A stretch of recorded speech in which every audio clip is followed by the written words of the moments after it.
Bible గ్రంథంలో నుండి యెషయా గ్రంథం 26వ అధ్యాయం 3వ వచనాన్ని చదువుకుందాం. యెషయా గ్రంథం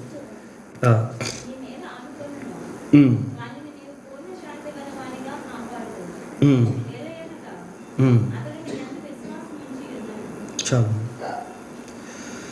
యెషయా గ్రంథం 26వ అధ్యాయం 3వ వచనాన్ని మనం చదువుకున్నాం. ఎవని మనస్సు నీ మీద ఆనుకొనునో వానిని నీవు పూర్ణ శాంతి గల వానిగా కాపాడుతువు. ఏలయనగా అతడు నీయందు విశ్వాసముంచి ఉన్నాడు.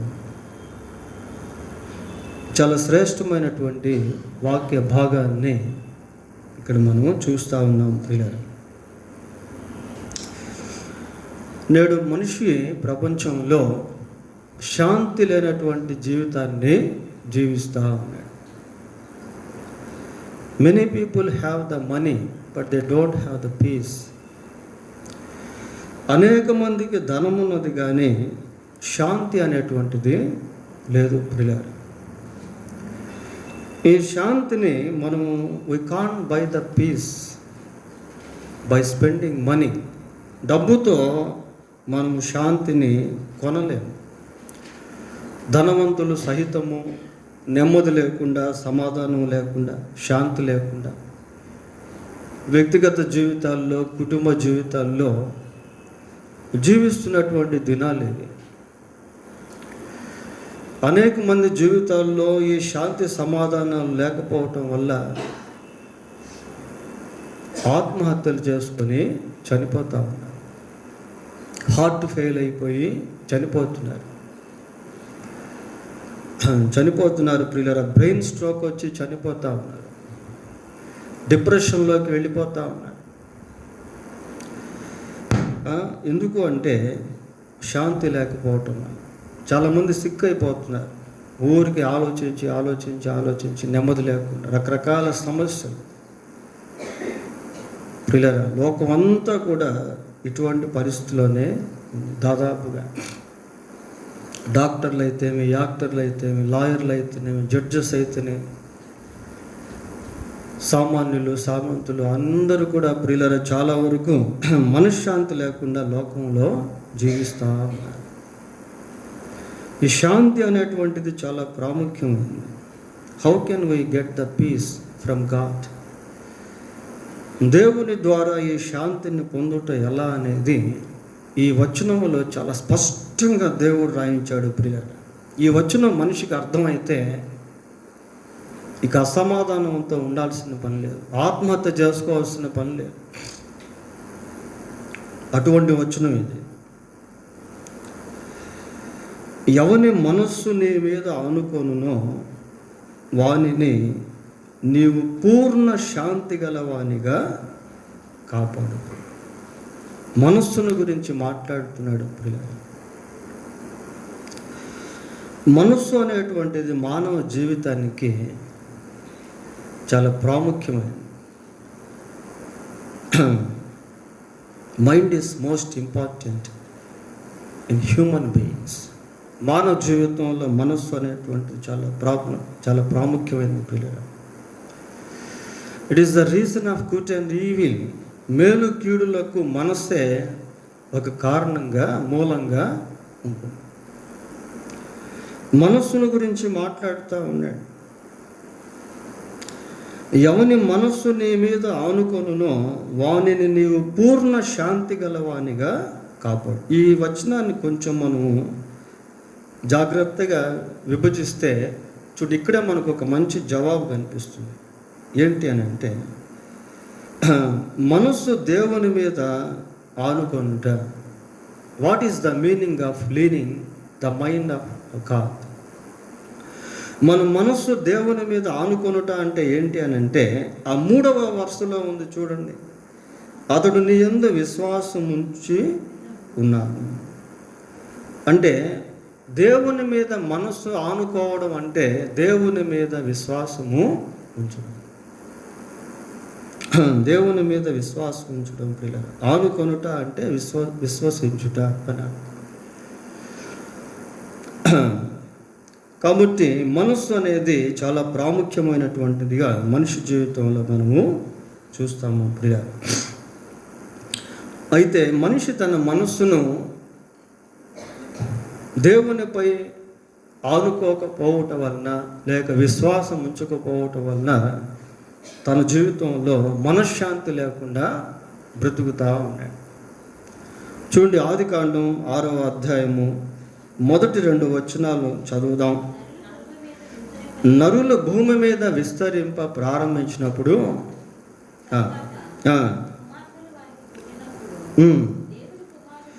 దేవుని కుమారులు చక్కని వారిని చూచి వారందరిలో తమకు మనస్సుకు వచ్చిన స్త్రీలను వివాహము చేసుకుని. ఇక్కడ వివాహం గురించి చూస్తూ ఉన్నాం ప్రియులారా. మనుషులను వివాహం చేసుకున్నారు. ఎటువంటి ఉద్దేశంతో చేసుకున్నారట? మనస్సుకు నచ్చిన స్త్రీలు ప్రియులారా. అంటే మన మనసులో డిజైర్స్ అనేటువంటివి ఉంటాయి, కోరికలు అనేటువంటివి. ఏ కోరికతో అయితే మనం నడిపించబడతామో ఆ కోరిక యొక్క ప్రతిఫలాన్ని అనుభవిస్తాం. తమ మనస్సుకు వచ్చిన నచ్చిన స్త్రీలను వివాహము చేసుకొని. ఎలా నచ్చారట? స్త్రీలు ఎలాగున్నారు అక్కడ? చక్కని వారుగా కనిపిస్తున్నారు ప్రియులారా. అందుకే మనసుకు నచ్చారు. చక్కని వారుగా ఉండట చూసి మనస్సు వచ్చినటువంటి స్త్రీలను వాళ్ళు వివాహము చేసేసుకున్నారు. ఈ రోజుల్లో కూడా చాలామంది యవ్వనస్తులు ప్రియులారా వివాహ విషయంలో అందాన్ని చూసేటువంటి వారుగాను, ఆస్తిని చూసేటువంటి వారుగాను, క్యాస్ట్ను చూసేటువంటి వారుగాను, ఉద్యోగాన్ని చూసేటువంటి వారుగాను ఉన్నారు. కానీ వారి మనస్సు దేవుని పైన నిలుపుకునేటువంటి వారుగా లేరు. సరే, ఈ 2 వచనాల్లో ఆ స్త్రీ పురుషుల గురించి మనం చూసాము. 3వ వచనంలో అసలు what is the heart of God towards them, వారి విషయంలో దేవుని హృదయం ఎలాగుందట? 3వ వచనం చదువు.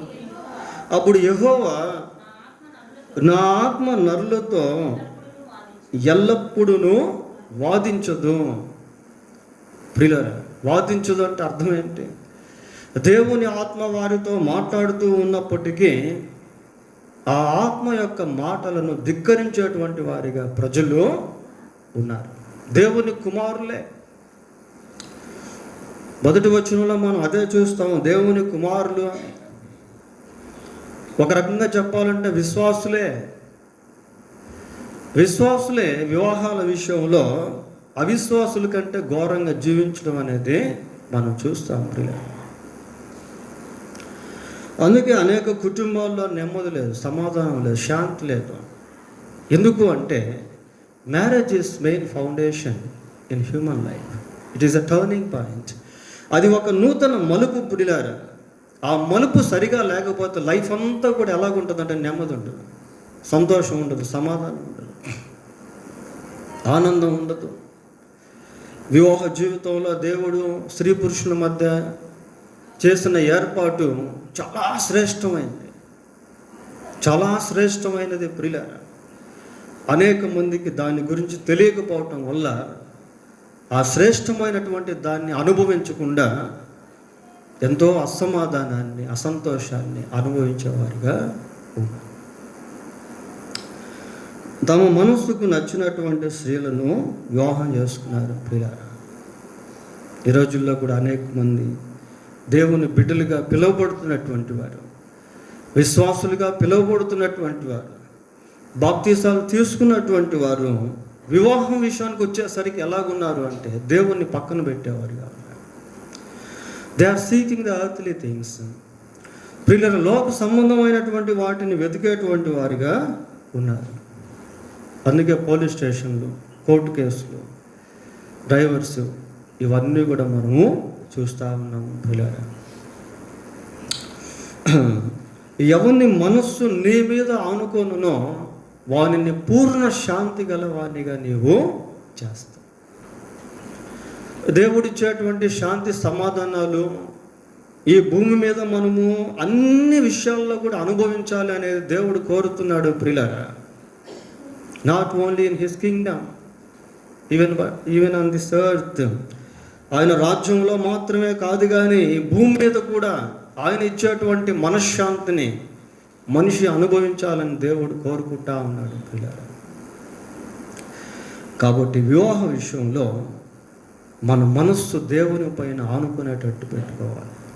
ముఖ్యంగా తల్లిదండ్రులైనటువంటి వారు వారి బిడ్డలకు వివాహం చేసేటువంటి సమయంలో దేవుని చిత్తాన్ని వెతకాలి, దేవుని చిత్తం కోసం కనిపెట్టుకోవాలి, దేవుని చిత్తాన్ని జరిగించేదానికి తీర్మానం చేసుకోవాలి ప్రియులారా.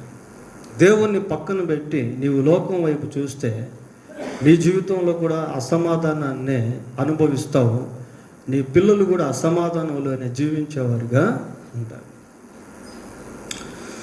కనుక giving the room to God, దేవునికి అవకాశము ఇవ్వటము ప్రియులారా చాలా ప్రాముఖ్యమైనది. ఇంకొద్ది మంది ఏం చేస్తున్నారు అంటే చూడండి, సామెతల గ్రంథం 16వ అధ్యాయము, సామెతల గ్రంథం 16వ అధ్యాయము 32వ వచనాన్ని చదువుదాం.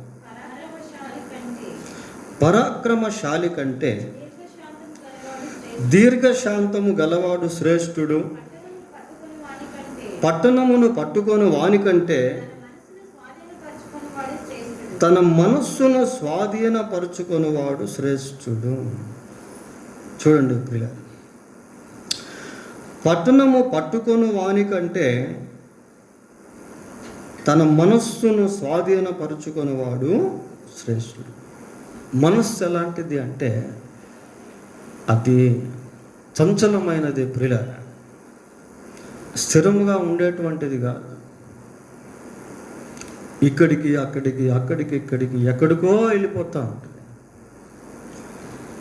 పట్టణము పట్టుకొని వానికంటే తన మనస్సును స్వాధీనపరుచుకునేవాడు శ్రేష్ఠుడు. పట్టణాన్ని పట్టుకోవడం, ఉన్న పట్టణాన్ని వదిలి లేని పట్టణాలకు వెళ్ళిపోతున్నారు ప్రజలు ప్రియులారా. పోనీ అక్కడికి వెళ్ళినాక ఏమైనా సంతోషంగా ఉన్నారా అంటే అది కూడా లేదు. ధనం అయితే బాగా వస్తుంది, బాగుంది, అబ్రాడ్కి వెళ్ళిపోతే బాగా సంపాదించుకోవచ్చు, మంచి శాలరీస్ ఉంటాయి, మంచిదే. కానీ మనశ్శాంతి ఉందా, నెమ్మది ఉందా, సమాధానం ఉందా, కుటుంబంతో కలుస్తున్నావా? చాలామంది ఈ రోజుల్లో ప్రియులారా ధనాపేక్ష కలిగి కుటుంబాన్ని వదిలేసి అబ్రాడ్కి వెళ్ళిపోతున్నారు, వేరే దేశాలకు వెళ్తూ ఉన్నారు. వేరే దేశాలు పట్టణము పట్టుకొని వానికంటే తన మనస్సును స్వాధీనపరుచుకొని వాడు మనస్సు పట్టణం పట్టుకోవడం కాదు, పట్టణాలే మనస్సును పట్టేసుకుంటున్నాయి ఈరోజు. అట్లాంటి ఆకర్షణీయ లోకంలో ఉంది.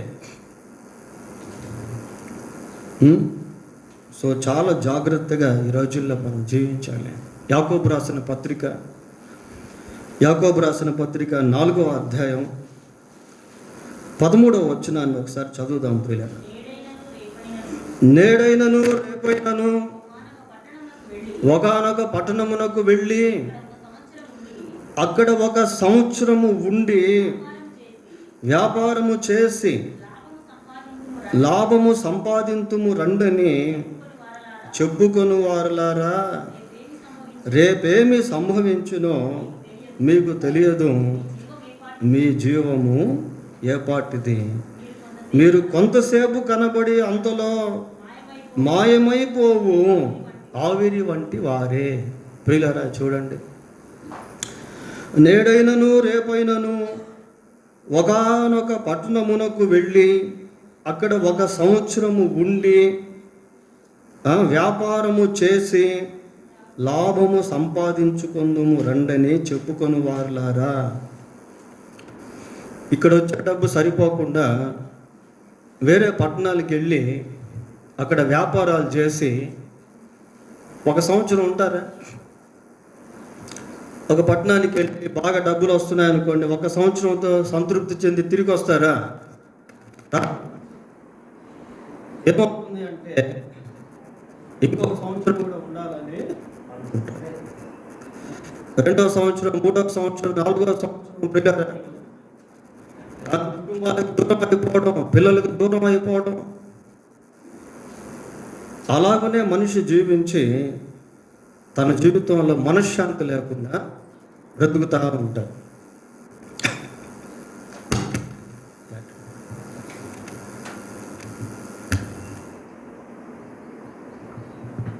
బ్రతుకుతా ఉంటారు ప్రియులారా.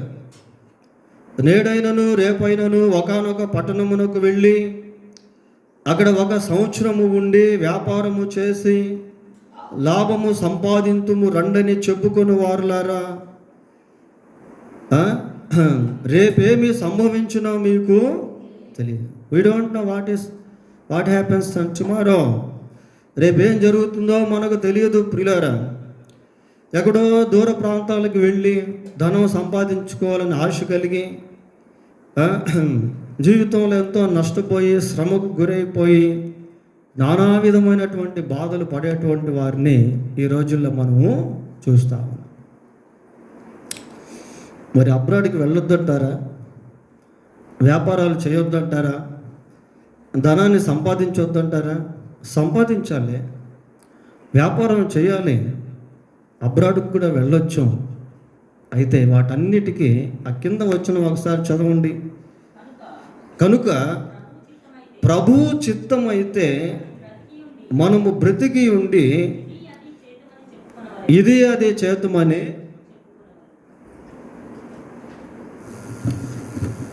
చెప్పుకొనవలెను. ప్రభువు చిత్తం అయితే, if it is God's will, I want to go to abroad, I want to start a business to earn money. దేవుని చిత్తం అయితే నేను ఇంకొక దేశానికి వెళ్తాను, ఇంకొక పట్టణానికి వెళ్తాను, ఇంకొక ప్రాంతానికి వెళ్తాను. దేవుని చిత్తం అయితే ఈ వ్యాపారం చేస్తాను, ఈ ఉద్యోగం చేస్తాను, డబ్బు సంపాదిస్తాను. ప్రియులారా, దేవుని చిత్తంలో నీవు వ్యాపారం చేస్తే అది ఆశీర్వదించబడుతుంది. దేవుని చిత్తంలో నీవు వేరే ప్రాంతానికి వెళ్తే అక్కడ నీవు దీవించబడతావు. బైబిల్లో మనం చూస్తాం కదా, అబ్రహాము, ఇస్సాకు, యాకోబులను గురించి. వారు దేవుని చిత్తానుసారంగా ఆయా ప్రాంతాలకు వెళ్ళారు. వారు వెళ్ళిన ప్రాంతాల్లో గొప్ప ఆశీర్వాదాన్ని అనుభవించారు. ఇస్సాకు పొలం పంట వేస్తే ఎన్నంతలు పండింది? 100 పండింది. That is the blessing of God. అది దేవుని దీవెన ప్రియులారా. దేవుని చిత్తానుసారంగా నీవు ప్రయాణం చేస్తే, వ్యాపారం చేస్తే, వేరే ప్రాంతానికి వెళ్తే అక్కడ దేవుడు నిన్ను ఆశీర్వదిస్తాడు. ప్రాడికల్ సన్ మనం చూస్తాం కదా, తప్పిపోయిన కుమారుడు తండ్రి దగ్గర ఉన్నప్పుడు ఎంతో క్షేమంగా ఉన్నాడు ప్రియులారా. కొద్దిమంది వేరే దేశాలకు వెళ్ళి అక్కడ దేవుని సన్నిధిని కోల్పోయేటువంటి వారిగా ఉంటారు. వేరే ప్రాంతాలకు వెళ్ళి అక్కడ దేవుని సన్నిధి సహవాసం లేనటువంటి వారిగా ఉంటారు ప్రియులారా. దేవుని సన్నిధి సహవాసం లేనటువంటి వారి ఆత్మలు సన్నగిల్లిపోతాయి. ఆత్మలో వారిని మరణిస్తారు. జీవిస్తున్నావన్న పేరు మాత్రం నీకున్నది, కానీ నీవు మృతుడవే అని సార్దీసు సంఘముతో దేవుడు మాట్లాడుతున్నాడు ప్రియులారా. కనుక దేవుని చిత్తంలో నీ ప్రయాణాన్ని కొనసాగిస్తే, నీవు వ్యాపారం చేస్తే, నీ ఉద్యోగం చేస్తే అది నీకు ఆశీర్వాదకరంగా ఉంటుంది. ఎవని మనస్సు నీ మీద ఆనుకొనునో వానిని నీవు పూర్ణ శాంతి గలవానిగా చేయదు. మనస్సును ఆనుకోవడం అంటే ఏంటి? ఇందాక ఏం చెప్పుకున్నాం? ఏలయనగా అతడు నీ యందు విశ్వాసం ఉంచుచున్నాడు. Leaning on God means to have a faith on. ప్రియులారా, దేవునిపై ఆనుకొనుట అనేది దేవుని యందు విశ్వాసం ఉంచుట అని అర్థము ప్రియులారా. కాబట్టి మనస్సు అనేది చాలా ప్రాముఖ్యమైనది. మనస్సును బట్టే మనిషి జీవితం ఆధారపడి ఉంటుంది. రోమపత్రిక 1వ అధ్యాయం, రోమీలకు రాసిన పత్రిక 1వ అధ్యాయము 28వ వచనాన్ని, తమ మనస్సులో దేవునికి చోటియ నొల్లకపోయిరి కనుక దేవుడు భ్రష్ట మనసుకు వారిని అప్పగించింది. చూడండి ప్రియుల, మనసులో ఎవరికి చోటు ఇవ్వలేదట? దేవునికి చోటు ఇవ్వలేదట ప్రియుల. దేవునికి చోటు ఇవ్వలేదు అంటే అర్థం ఏంటి? ఇంకెవరికో చోటు ఇచ్చినట్టే అర్థం. దేవుడు విరోధి ఎవరున్నారు? అపవాది ప్రియులారా. దేవునికి విరోధమైంది ఏంటి? లోకము. దేవునికి మనసులో చోటు లేదు కాబట్టి వాళ్ళంతా కూడా భ్రష్ట మనసుకు అప్పగించబడ్డారు. అలాంటి వారు ఎలాగుంటారో అనేది ఆ కింద పట్టీలో మనం చూస్తాం ప్రియుల. అట్టివారు సమస్తమైన దుర్నీతి చేతను, దుష్టత్వము చేతను, లోభము చేతను, ఈర్ష చేతను నిండుకొని మత్సరము, నరహత్య, కలహము, కపటము, వైరము అను వాటితో నిండిన వారై కొండగాండ్రును, అపవాదకులను, దేవద్వేషులను, హింసకులను, అహంకారులను, బింకములాడువారును, చెడ్డవాటిని కల్పించువారును, తల్లిదండ్రులకు అవిధేయులను, అవివేకులను, మాట తప్పువారును, అనురాగరహితులను, నిర్దయులను. చూడండి ఎటువంటి స్థితిలోకి వెళ్ళిపోయారు. ఎందుకు అటువంటి స్థితిలోకి వెళ్ళిపోయారు అంటే వాళ్ళ మనసులో దేవునికి చోటు లేదు ప్రియులారా. మనసులో దేవునికి చోటు లేకపోతే మనసు మలినం అయిపోద్ది, మనసు అపవిత్రం అయిపోద్ది, జీవితం అపవిత్రం అయిపోద్ది. అందుకే ఈ రోజుల్లో అనేక మంది తాగుబోతులు, తిరిగిపోతులు, వ్యభిచారులు, దొంగలు, మోసగాళ్ళు, లంచగొండలు, నరహంతకులు, ఉగ్రవాదులు ప్రియులారా. ఎందుకంటే వారి హృదయంలో, వారి మనసులో దేవునికి చోటు లేదు. కఠినమైపోయింది వాళ్ళ హృదయం. భ్రష్టులైపోయారు వాళ్ళంతా కూడా. భ్రష్ట మనసుకు వారిని అప్పగించినట్టు వారు సమస్తమైన దుర్నీతి చేతను, దుష్టత్వము చేతను, లోభము చేతను. ఇక్కడ చూడండి వచనం ఎలాగుంది. దుర్నీతి చేతను అన్న ముందు ఏముంది? సమస్తమైన అంట ప్రియులారా. సమస్తమైన. దుర్నీతిలో కూడా క్వాంటిటీస్ ఉన్నట్టుగా మనం చూస్తా ఉన్నాం. సమస్తమైన దుర్నీతి చేతను, దుష్టత్వం చేతను, లోభము చేతను, ఈర్ష చేతను నిండు. ఈర్ష, అసూయ, బాగుంటే చూడలేనటువంటి స్థితి. ఎందుకు నరహత్యలు ప్రియులారా? దురాశల. కయ్యను ఎందుకు హేబెలుని చంపేస్తాడు అంటే అసూయ, ఈర్ష, తారతమ్యం లేకుండా, అరే నా తమ్ముడు కదా, నా రక్తం పంచుకుని పుట్టినటువంటి తమ్ముడు కదా. Instead of changing his heart, he making his heart stubborn. హృదయాన్ని మార్చుకునేదానికి బదులు కఠినం చేసుకున్నాడు ప్రియులారా. కఠినం చేసుకుని తన సొంత తమ్ముడినే కయ్యను చంపేశాడు. పాపం ఏం చేస్తుంది అంటే హృదయంలో నెమ్మది లేకుండా చేస్తుంది. బైబిల్లో ఒక మాట ఉంది ఏంటంటే, పాపము చేయువారు బహుగా భయపడుతురు. కలవరం, భయం. పాపం అనేది నీకు మంచి మనస్సాక్షి లేకుండా చేస్తుంది. యూదా చచ్చిపోయేటప్పుడు మంచి మనస్సాక్షితో చనిపోలేదు ప్రియులారా, గిల్టీనెస్తోనే చనిపోయాడు. అయ్యో నిరపరాధ రక్తమును నేను అప్పగించి పాపం చేశాను అని కుమిలిపోయి కుంగిపోయి తనకు తానే ఆత్మహత్య చేసుకుని చనిపోయాడు ప్రియులారా. పాపం చాలా భయంకరమైంది. పాపం చేసేటువంటి వారి జీవితాల్లో సమాధానం అనేది ఉండదు, నెమ్మది అనేది ఉండదు. చెరసాల్లోకి మనం వెళ్ళి, జైల్లోకి వెళ్ళి మనం చూసినట్లయితే నేరస్తులు ప్రియులారా ఎన్నో సంవత్సరాల నుంచి కుటుంబాలను వదిలేసి సంతోషం లేకుండా, సమాధానం లేకుండా అక్కడ శిక్ష అనుభవిస్తూ ఉంటారు. 10 సంవత్సరాలు, 12 సంవత్సరాలు, 18 సంవత్సరాలు, 3 సంవత్సరాలు కుటుంబానికి దూరంగా ఉండి, ఆదరణ లేకుండా, నా అనేటువంటి వారు లేకుండా, స్వేచ్ఛ లేకుండా ఎందుకు? Why they are experiencing that pain? ఎందుకు అటువంటి బాధ వాళ్ళు అనుభవిస్తున్నారు అంటే because of sin, for the result of sin. ఆ పాపమును బట్టి ఆ శిక్ష వాళ్ళు అనుభవిస్తారు. ఎందుకు భ్రష్టు మనసుకు వీళ్ళు అప్పగించబడ్డారు అంటే మూల కారణం వారి మనస్సులో ఎవరికి చోటు లేదు? దేవునికి చోటు లేదు ప్రియులారా, దేవునికి చోటు లేదు. వాక్యం మనం చూస్తున్నాం. ఎవని మనస్సు నీ మీద ఆనుకొనునో వానిని నీవు పూర్ణ శాంతి గల వానిగా కాపాడుతుంది. పూర్ణ శాంతి గలవానిగా కాపాడు. ప్రియులారా, దేవుని మీద ఆనుకున్నప్పుడు, దేవుని మీద ఆధారపడినప్పుడు, దేవునిపై విశ్వాసం ఉంచినప్పుడు మన జీవితంలో దేవుడిచ్చేటువంటి సమాధానం, సంతోషం, సంతృప్తి, ఆనందం, నెమ్మది, శాంతి, ప్రశాంతత ఇవన్నీ కూడా మనం అనుభవించే వారంగా ఉంటాం. సమూయేలు మొదటి గ్రంథం 13వ అధ్యాయము. కొద్దిమంది వారి జీవితాల్లో దేవునిపై ఆధారపడేది నేర్చుకున్నప్పుడు, దేవుని యందు విశ్వాసం ఉంచినప్పుడు, వారి మనస్సు దేవునిపై ఆనుకున్నప్పుడు దేవుడు ఎలాగా నెమ్మదినిచ్చాడు అన్న విషయాలు బైబిల్లో మనం చూడవచ్చు ప్రియులారా. సమూయేలు మొదటి గ్రంథం 13వ అధ్యాయము 14వ వచనం.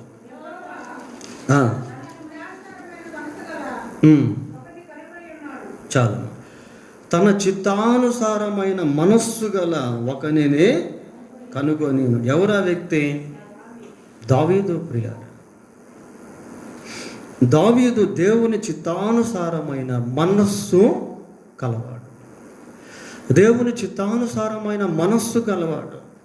దాని అర్థం ఏంటి అంటే, దేవుని మనస్సులో ఏదైతే చేయాలనుకుంటాడో దావీదు తన మనసులో అదే చేయాలని అనుకోవడం ప్రియులారా. అతడు నా హృదయానుసారుడు, నా ఇష్టానుసారుడు, నా ఉద్దేశములను నెరవేర్చువాడు. దావీదు తన మనసులో దేవునికి స్థానం ఇచ్చాడు. దావీదు దేవునిపై ఆనుకునేది నేర్చుకున్నాడు ప్రియులారా. దేవునిపై ఆధారపడేది నేర్చుకున్నాడు. కాబట్టి ఎప్పుడు దావీదులో ఆ బత్షెబా విషయంలో తప్ప చాలా వరకు సమాధానము, నెమ్మది అనేది మనము చూస్తాం. చుట్టుపక్కల యుద్ధాలు, కలవరాలు, శత్రు భయాలు.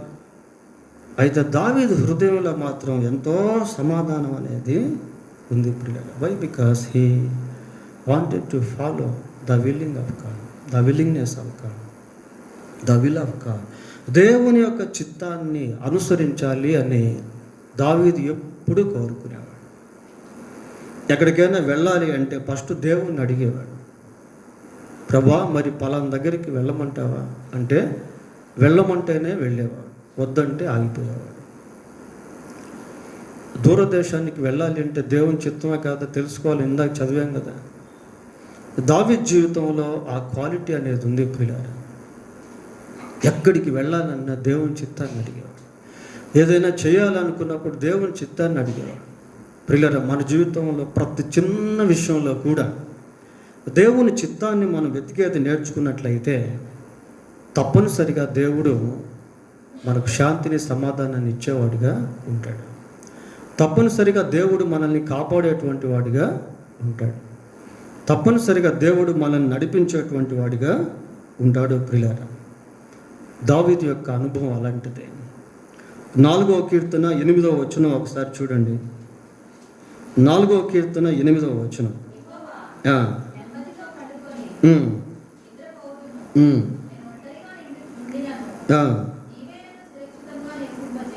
చాలు.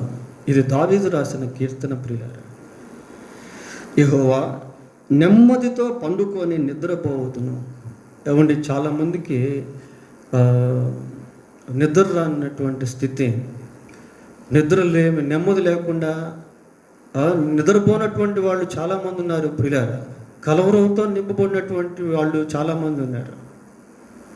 నెబుకద్నెజరు కల వస్తే ఆ రాత్రంతా కూడా కలవరమే. ఫరోకి కల వస్తే రాత్రంతా కూడా కలవరమే ప్రియులారా.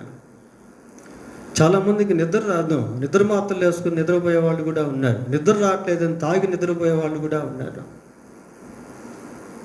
నిద్ర రావట్లేదని రాత్రంతా సెల్ ఫోన్ చూసే వాళ్ళు కూడా ఉన్నారు ప్రియులారా. సమాధానం లేనటువంటి పరిస్థితి. దావీదు అంటున్నాడు, యెహోవా నెమ్మదితో పండుకొని నిద్రపోవదును, నేను ఒంటరిగా ఉండినను నీవే నన్ను సురక్షితముగా నివసింపచేయదు. When God is with us, we are not lonely persons. దేవుడు మనతో ఉంటే మనం ఒంటరి వారము కాము ప్రియులారా, ఒంటరి వారము కాము. 3వ కీర్తన 5వ వచనం కూడా ఒకసారి చదవండి. యెహోవా నాకు ఆధారము. నేను ఇందాక మీకు ఒక మాట చెప్పాను, leaning on God means to depend on God. దేవునిపై ఆనుకొనుట అంటే దేవునిపై ఆధారపడుట అని అర్థం ప్రియులారా. యెహోవా నాకు ఆధారము కావున నేను పండుకొని నిద్రపోయి మేలుకొందును. 10,000 మంది దండెత్తి నా మీదకు వచ్చి మోహరించునను నేను భయపడను. చూడండి ఆ వర్డ్స్ ఎలాగున్నాయో. అంటే దేవుణ్ణి ఆధారం చేసుకున్నాడు ప్రియులారా. యెహోవా నాకు ఆధారం. దేవుణ్ణి ఆధారంగా చేసుకుని జీవిస్తున్నటువంటి వ్యక్తి కావున నేను పండుకొని నిద్రపోయి మేలుకొన్నాను. గాఢాంధకారపు లోయలో నేను సంచరించినను ఏ అపాయము నాకు భయపడను. ఎందుకు? నీవు నాకు తోడైందు, నీ దండమును దుడ్డుకరయు నన్ను ఆదరించును. శాంతి గల జనముల యొద్దకు ఆయన నన్ను నడిపించున్నాడు. ఆ మాటలు చూడండి ప్రియులు ఎలాగున్నాయి. అలాగని దావీదు ఎక్కడో గొర్రెలు కాసుకుంటూ తన జీవితాన్ని కొనసాగించలేదు ప్రియులారా. ఒక రకంగా గొర్రెలు కాసుకునేవాళ్ళు, చేపలు పట్టేవాళ్ళు చాలా ప్రశాంతంగా ఉన్నట్టు అనిపిస్తుంది. అక్కడక్కడ కొలం దగ్గరికి వెళితే చేపలు పట్టేవాళ్ళు మనకు కనిపిస్తారు ప్రియులారా. వాళ్ళు ఏముంది వలేసేస్తారు, ప్రశాంతంగా కూర్చొని ఉంటారు. గొర్రెలు కాసేవాళ్ళు కూడా ఆ చెట్ల కిందనో ఆ పుట్ల కిందనో చేరి ప్రశాంతంగా కూర్చొని ఉంటారు. దావీదు పరిస్థితి అలాంటిది కాదు. చుట్టూ యుద్ధాలే, శత్రువులు, ఏ సమయంలో ఎవరు దాడి చేస్తారో తెలియనటువంటి స్థితి. సొంత మామే ఎన్నోసార్లు దావీదును చంపే ప్రయత్నాలు. అటువంటి సమయంలో కూడా దావీదు నెమ్మదిగా ఉండేవాడు. కారణం ఏంటి అంటే దావీదు మనస్సు దేవునిపై ఆనుకున్నటువంటి మనస్సు. దావీదు మనస్సు దేవుని చిత్తానుసారమైన మనస్సు ప్రియులారా. అందుకే అంత నెమ్మదిని దావీదు అనుభవించగలిగాడు. యెహోషువ గ్రంథం, ఈ నెమ్మదిని మనం ఏ విధంగా పొందుకోగలమో అన్న విషయాలు చూస్తూ ఉన్నాం ప్రియులారా. యెహోషువ గ్రంథం 23వ అధ్యాయము, యెహోషువ గ్రంథం 23వ అధ్యాయము 6వ వచనం. కాబట్టి నీవు మోషే ధర్మశాస్త్ర గ్రంథములో వ్రాయబడి అంతటిని గైకొని అనుసరించుటకు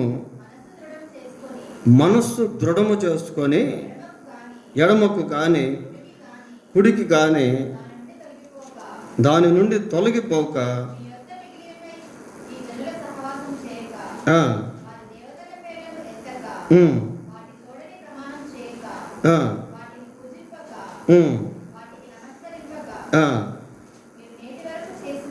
చాలు.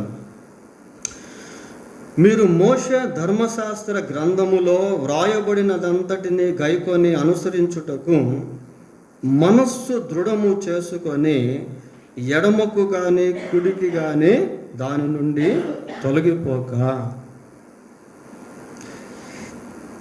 మోషే ధర్మశాస్త్ర గ్రంథములో వ్రాయబడి ఉన్నదంతటిని గైకొని అనుసరించుటకు మనస్సును ఏం చేసుకోవాలట? దృఢపరుచుకోవాలట ప్రియులారా. Taking a strong decision to follow the law of God, to follow his commandments, to follow his word. దేవుని వాక్యాన్ని గైకొనే విషయంలో ఒక మంచి తీర్మానాన్ని చేసుకోవడం, మనస్సును దృఢపరచుకోవడం ప్రియులారా. ఎట్లాంటి స్థితి ఉండాలి అంటే, అవతల వ్యక్తితో నాకు అవసరం లేదు, నాతోనే నాకు అవసరం. ఈ రోజుల్లో మనం ఏం చేస్తున్నాం పిల్లరా? మన భక్తి జీవితాన్ని కట్టుకునే దానికి బదులు ఇతరుల యొక్క భక్తి జీవితాలను విమర్శించేటువంటి వారంగా ఉన్నాము ప్రియులారా. నీ కంటిలో ఉన్న దూలాన్ని ఫస్ట్ తీసి నీ ఎదుటి వాని కంటిలో ఉన్న నలుసును, ఏది పెద్ద, దూలం పెద్దదా నలుసు పెద్దదా? దూలం పెద్దది ప్రియులారా. Sometimes we behave so, మనం కొన్నిసార్లు ఆ విధంగా ప్రవర్తిస్తాం. మన జీవితంలో ఉన్న లూప్ హోల్స్, లోటుపాట్లను గుర్తించకుండా, గ్రహించకుండా, వాటిని సరిచేసుకోకుండా. ఈరోజు తరం ఎలాంటిది అంటే ప్రియులారా, సరిచేసుకునేటువంటి తరం లేదు, కనబడటం వల్ల ప్రజలు. పాస్టర్లు ఎవరైనా గద్దిస్తే విశ్వాసుల్ని, ఆ సంఘాలకి రావట్లేదు ఇప్పుడు, వాళ్ళు వేరే సంఘాలకు వెళ్తున్నారు. ఎందుకంటే they don't like to correct them selfs, they don't like to receive the rebukings from servants of God. దేవుని సేవకుల నుంచి గద్దింపు తీసుకునేది వాళ్ళకి ఇష్టం ఉండదు ప్రియులారా. మానేస్తున్నారు సంఘానికి రావడం, వేరే సంఘాలకు వెళ్తున్నారు గద్దిస్తే. It is not good habit to go leaving your mother's church. ప్రియులారా, గద్దింపులు మనకు అవసరం, దిద్దుబాటు మనకు అవసరం అండి. ఉపాధ్యాయులు కొట్టకుండా ఉంటే మనకు చదువు వచ్చుండేదా? బండి డ్రైవింగ్ నేర్చుకునేదానికి ఎన్నిసార్లు కింద పడ్డాము ప్రియులారా. అవన్నీ గుణపాఠాలు, అవన్నీ దిద్దుబాట్లు. ఈరోజు దిద్దుబాటుకి మనుషులు ఇష్టపడట్లేదు, పిల్లలు కానీ, పెద్దలు కానీ, యవనస్తులు కానీ, ఈవెన్ వృద్ధులు కూడా ఇష్టపడట్లేదు ప్రియులారా. అలా ఉన్నటువంటి వాళ్ళు వాళ్ళ జీవితాన్ని అదే విధంగా కొనసాగించుకుంటానే పోతూ ఉంటారు. మార్పు లేనటువంటి జీవితాలు మాదిరి కావు ప్రియులారా. ఇక్కడేమని చదువుతున్నాము, మోషే ధర్మశాస్త్ర గ్రంథములో వ్రాయబడిన అంతటినీ గైకొని అనుసరించుటకు మనస్సు దృఢము చేసుకొని, ఎడముకు కానీ కుడికి కానీ దాని నుండి తొలగిపోక, ఎడమ వైపు కానీ కుడి వైపు కానీ చూడొద్దు, వాళ్ళ వైపు వీళ్ళ వైపు చూడొద్దు. I have set the lord always before me. నేను నా ప్రభువును నా ఎదుట ఎల్లప్పుడూ ఉంచుకొని ఉన్నాను.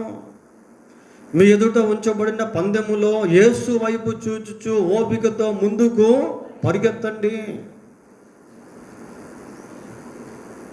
మనం పరుగు పందెంలో ఉన్నటువంటి వాళ్ళం ప్రియులారా. మనకి ఇవ్వబడిన పరిధిలో మనం ఎలా పరిగెత్తుతున్నాం అనేదే చూసుకుంటే తప్ప we can't reach the destination. మనం గమ్యస్థానాన్ని చేరలేము. పక్కన ఎంతోమంది పడిపోతుంటారండి, కొద్దిమంది వెనక్కి వెళ్ళిపోయి ఉంటారు. నీకంటూ ఒక జీవితం, నీకంటూ ఒక గురి, నీకంటూ ఒక గమ్యం. You have to reach your target, you have to reach your destination.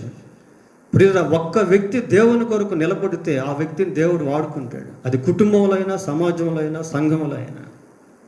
నిలబడటంలో ఈ రోజుల్లో ప్రజలు అస్థిరులు అయిపోతున్నారు ప్రియులారా.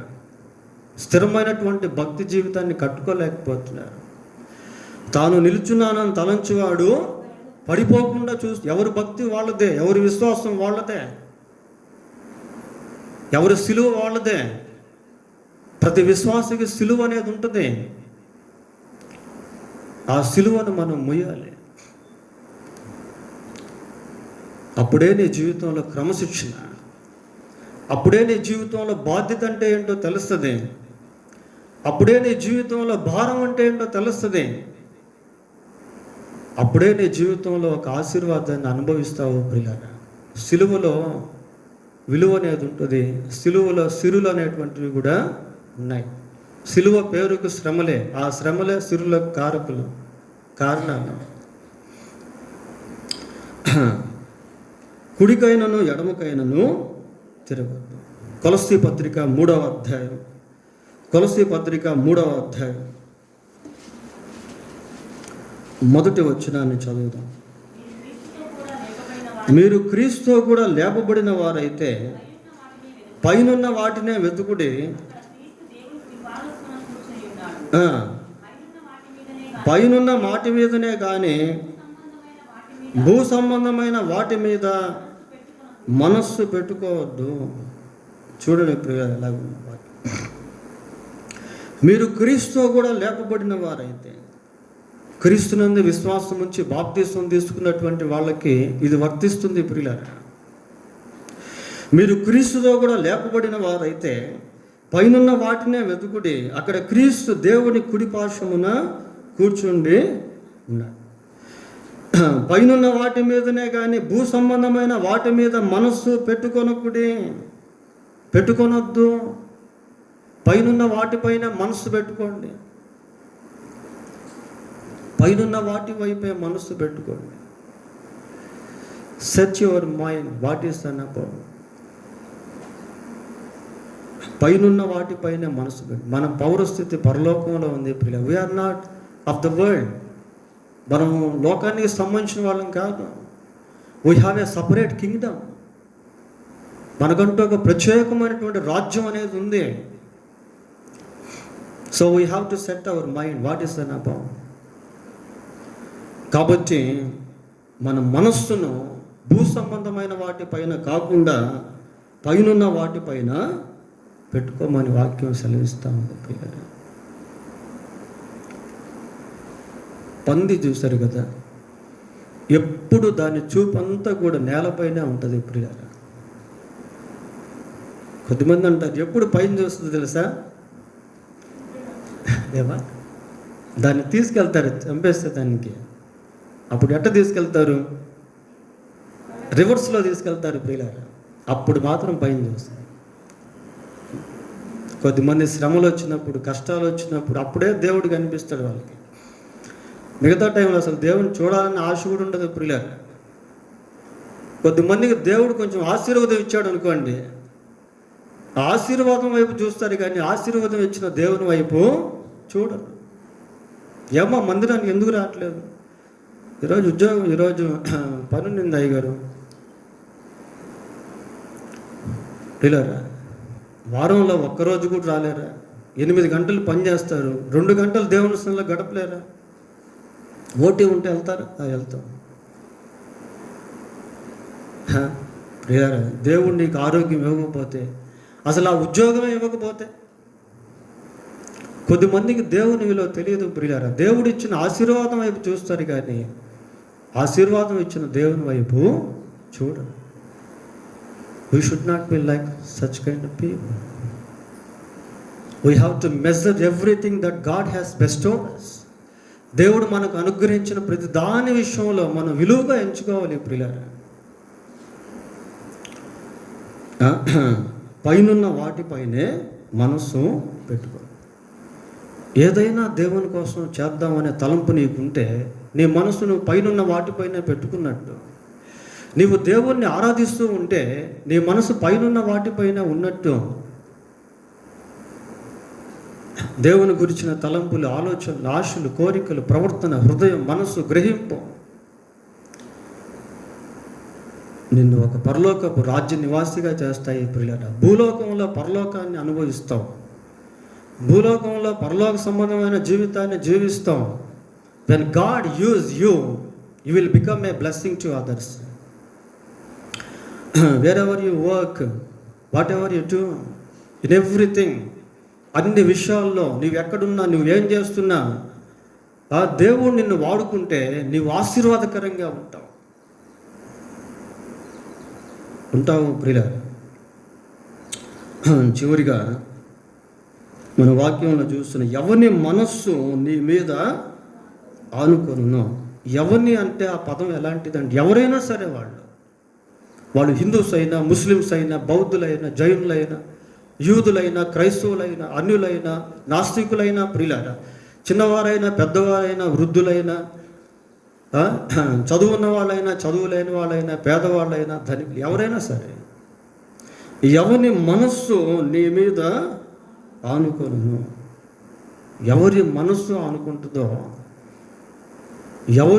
ఎవరు దేవుని యందు విశ్వాసం ఉంచుతారో వారిని ఆయన ఏం చేస్తాడు అంటే పూర్ణ శాంతి గల వారిగా చేస్తాడు. పూర్ణ శాంతి, పర్ఫెక్ట్ పీస్ ప్రియులారా, పర్ఫెక్ట్ పీస్. పూర్ణ శాంతిని మానవాళికి ప్రసాదించేదానికే యేసుక్రీస్తు ఈ లోకానికి వచ్చాడు. ఆయన ఊరికే రాలేదు ప్రియులారా. చూడండి, యోహన్ రాసిన మొదటి పత్రిక 2వ అధ్యాయం 2వ వచనం. ఆయనే మన పాపములకు శాంతికరమై ఉన్నాడు. మన పాపములకు మాత్రమే కాదు కానీ సర్వలోకమునకు శాంతికరమై, సర్వలోకానికి శాంతికరం ప్రియులారా. కింద ఫుట్ నోట్స్లో ఏమనుంది? ప్రాయశ్చిత్త, యేసుక్రీస్తు యొక్క ప్రాయశ్చిత్త బలిని బట్టి మానవాళికి శాంతి అనేది దొరికింది, మనశ్శాంతి అనేది దొరికింది, సమాధానం అనేది దొరికింది, మోక్షం అనేది దొరికింది. ఈ లోకంలో వ్యాధి వచ్చిందనుకోండి, వ్యాధి అనుభవిస్తున్నంతసేపు బాధ ఉంటుంది, స్వస్థత వచ్చిన తర్వాత మళ్ళీ సంతోషం ఉంటుంది ప్రియులారా. దరిద్రతలో ఉన్నాం, లేమిలో ఉన్నాం, బాధ అనుభవిస్తున్నాం, పస్తులు ఉంటున్నాం. కొంచెం డబ్బు సంపాదించాం అనుకోండి, అవన్నీ పోతాయి. పరీక్షలు రాసాం, ఫెయిల్ అయ్యాం, బాధ కలిగింది, మళ్ళీ పరీక్ష రాసి పాస్ అయితే ఆ బాధ వెళ్ళిపోతుంది. కానీ నరకం ఉంది చూసారా, నిత్య నరకం, దాంట్లో ఆప్షన్స్ అనేవి ఉండవు. కొద్దిసేపు బాధ కలిగి తర్వాత సంతోషం, తర్వాత ఆనందం, అట్లా ఉండదు. యుగ యుగాలు బాధ, యుగ యుగాలు వేదన, ఏడుపు, పళ్ళు కొరుకుట, ఇవన్నీ కూడా ఆ నరకంలో ఉంటాయి పిల్లలు. అక్కడ అస్సలు నెమ్మది ఉండదు, సమాధానం ఉండదు, సంతోషం ఉండదు, ఆనందం ఉండదు. ఆ నిత్య నరకం నుండి మానవుడిని రక్షించే నిత్య శాంతిని ఇచ్చేదానికి యేసుక్రీస్తు ప్రభు సిలువలో బలియాగం అయిపోయాడు. అదే మనం అటు చదివింది. ఆయన సర్వలోకమునకు శాంతికరమై ఉన్నాడు. కాబట్టి ప్రియులారా, మళ్ళీ ఒక్కసారి మూలవాక్యానికి వెళ్తే, ఎవని మనస్సు నీ మీద ఆనుకొనునో అంటే అర్థం ఏంటి?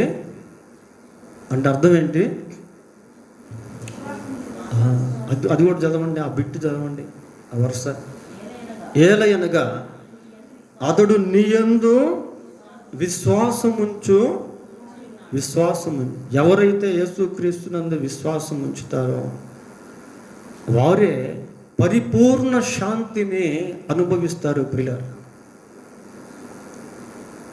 యేసు ప్రభు యొక్క రాజ్యంలో ఎక్కడ కష్టం అనేదే ఉండదు, శ్రమ అనేదే ఉండదు, బాధ అనేదే ఉండదు, ఎప్పుడూ సంతోషమే. నీ సన్నిధిలో సంపూర్ణ సంతోషము కలదు. ఒక మాట మనం చూసి మిగుద్దాం. ప్రకటన గ్రంథం 21వ అధ్యాయం, 3-4 వచనాలు చూడండి. అప్పుడు ఇదిగో దేవుని నివాసము మనుష్యులతో కూడా ఉన్నది, ఆయన వారితో కాపురముండును, వారాయన ప్రజల యందురు, దేవుడు తానే వారి దేవుడై ఉండి వారికి తోడై ఉండును. ఆయన వారి కన్నుల ప్రతి బాష్ప బిందువును తుడిచివేయును. మరణము ఇక ఉండదు, దుఃఖమైనను ఏడుపైనను వేదనైనను ఇక ఉండవు. మొదటి సంగతులు చాలు. ఇంకే దేవుని రాజ్యంలో పిల్లలు మరణం ఇంకా లేదు, దుఃఖం ఇంకా లేదు. దుఃఖం ప్రతి బాష్ప బిందువు తుడిచి, కన్నీళ్ళు ఇక ఉండవు. అటువంటిది దేవుని రాజ్యం. అక్కడ ఈ పూర్ణ శాంతి అనేటువంటిది మనం అనుభవించే వారంగా ఉంటాం పిల్లలు.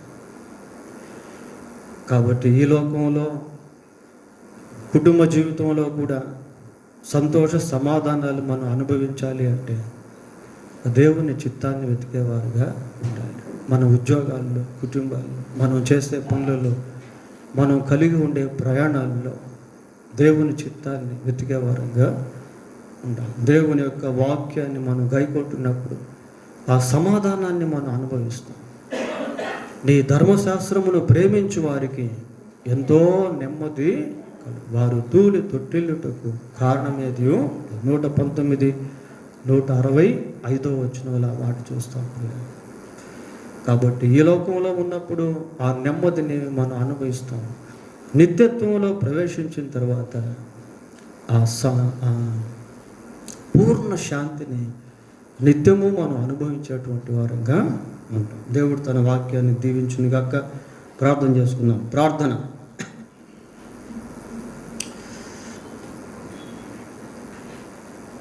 ప్రార్థన చేసుకుందాం.